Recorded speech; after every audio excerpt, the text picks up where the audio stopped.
What's up, guys? Hockey TikTok is back. Today, we're doing a recap of the Calgary Flames versus the Chicago Blackhawks.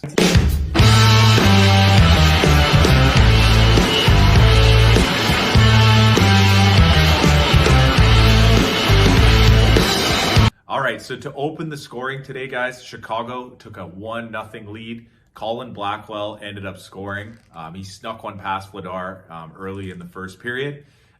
It was kind of unfortunate because Chicago is missing like 9 of their top players, including their absolute top players like Connor Bedard and Andres Athanasiou, Taylor Hall, Jones, Foligno. The list goes on and on. So the fact that they have like almost half their team playing is AHLers.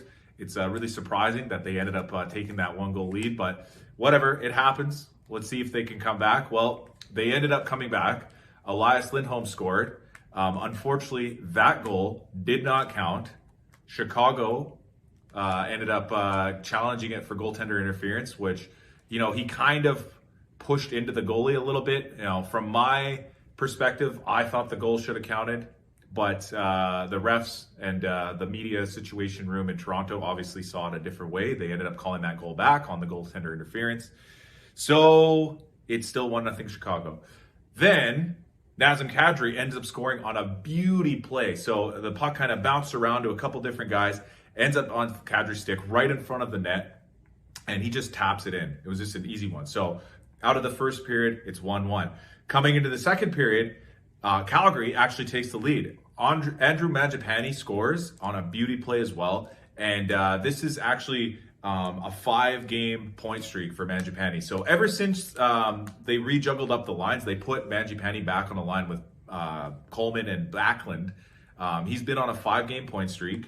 Huberdeau got moved back up with Sharon Govich and Lindholm, and he's been playing well as of lately as well. So both guys playing really good.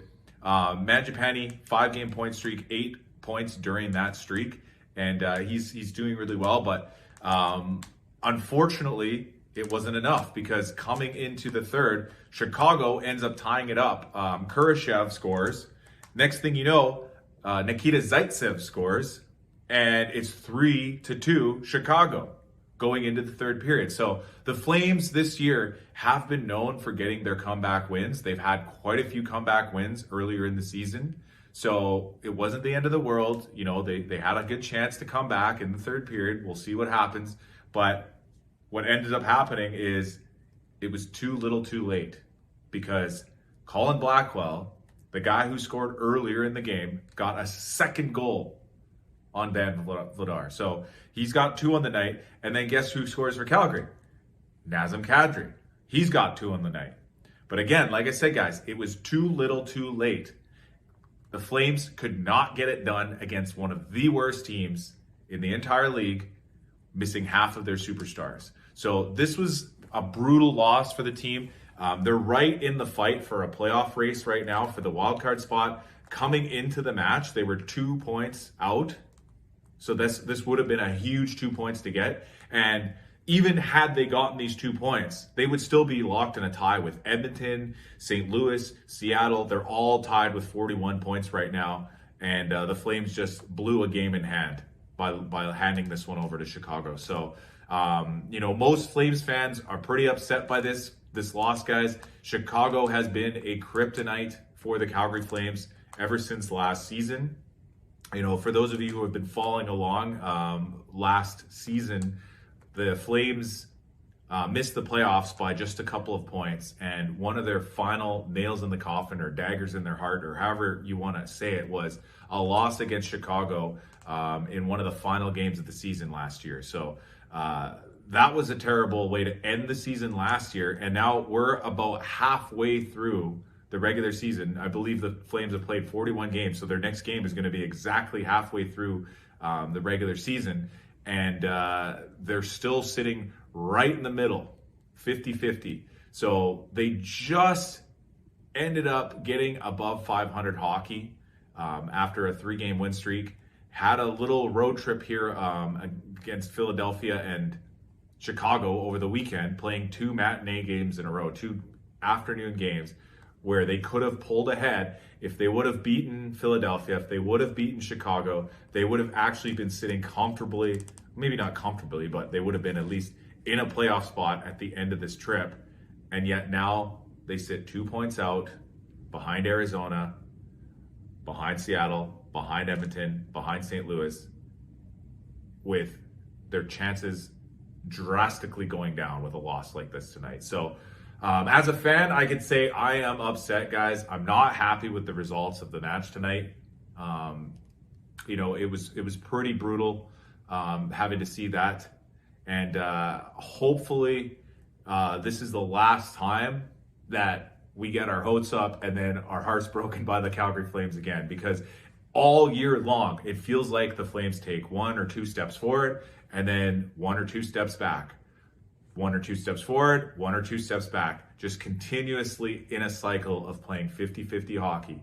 When they look like a good team for 2 or 3 games in a row and our hopes start to get up and we start thinking that they're going to make the playoffs, they go and put an effort in like they did tonight against the Blackhawks, where it should have been an easy 2 points, guys.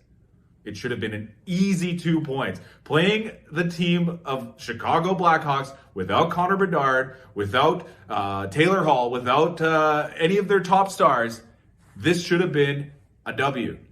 Plain and simple. There's no other way to put it, guys. I understand if you played a hard-fought game against somebody like the Golden Knights or the LA Kings or Colorado, I should say, and then you lose, I get it. But if you go and you play against these teams like Chicago or these teams like San Jose or any of these bottom-feeding teams in the league, these should be easy wins for anybody who has any aspiration of making the playoffs. So all I can say, guys, is I'm upset. I'm not okay right now. I'm not happy with the performance of the Flames tonight. There's a few guys that I'm happy with. Nazem Kadri in particular with the 2 goals. He put in a solid effort, and it's nice to see him rebound because that game that I was talking about earlier, the one that they lost at the end of last season, Kadri was one of the guys that ended up costing us that win. So at least he's putting in the effort this year, and he's trying to get us back into the playoffs with the 2-goal evening. His line mates Pospisil and Zari played well as well. So that's good to hear. Some young guys putting in the effort and bringing up the team. But what the Flames need right now is a solid effort. 60 minutes where they outwork their opponents. 60 minutes where they show their best team game.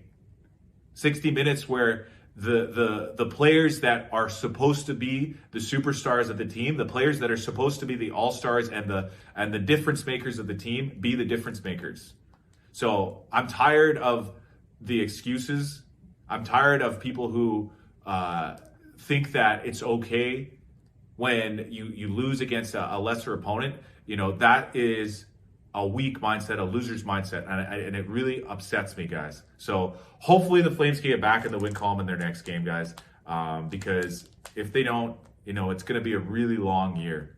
And with the way that this club has been trending, it wouldn't surprise me. Like, honestly, it wouldn't surprise me if they go off and win 2 or 3 in a row in their next couple of games just to come back down to earth again. So I hope that doesn't happen, guys. I really hope that the good things that we're seeing continue.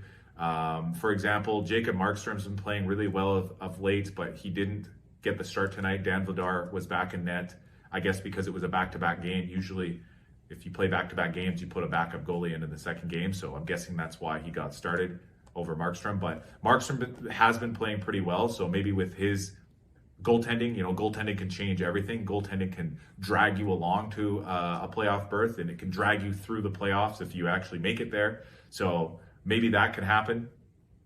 We've seen better efforts of late from Jonathan Huberdeau, getting on the score sheet a lot more often. We've seen Andrew Mangiapane getting back on the score sheet a lot.